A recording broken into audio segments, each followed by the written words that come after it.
I made it a point to seek out and find the best story. No matter where it was at, I came to the Soviet Union, and I found such a story. And only in the Soviet Union story that could readily be an only in America story. The traditional musical sounds of the Russian balalaika have been ringing throughout the streets of Moscow for quite a long time now. But very recently, a rather different sound has been making itself widely heard.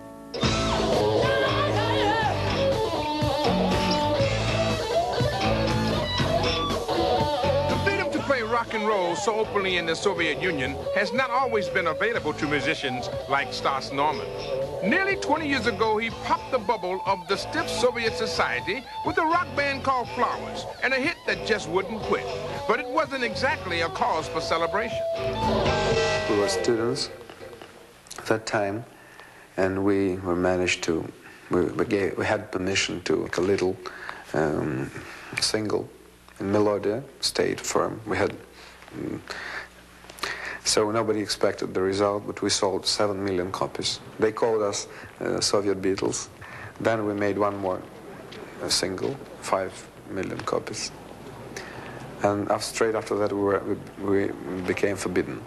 We were forbidden in press, never been on TV and radio, and we were forbidden for 10 years.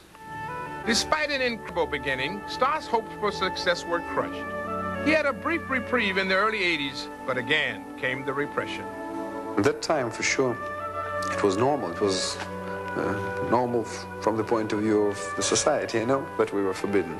But for us, it was for sure a big tragedy, and we didn't know what to do, how to behave, you know. But Stas held on to a feeling that transcends all national and political boundaries.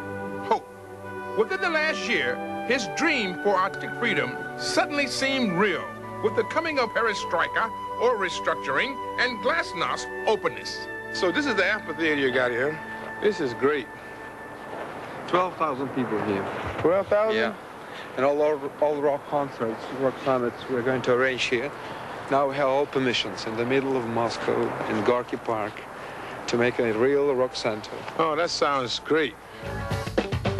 Setting up an independent music company in the heart of Moscow's Gorky Park, Stas has assembled the best rock musicians in the country and begged and hustled together extremely hard to get equipment and instruments for his new band called Gorky Park.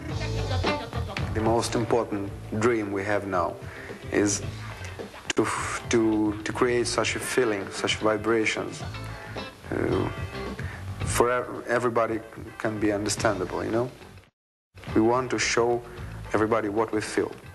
I was so inspired by Stas's dream to bring his music to not only the Soviet Union, but to every country, that I took an almost impossible step. It starts right now with the world premiere of Gorky Park's first music video, produced on location only in the Soviet Union by my camera crew of Don King's Only in America.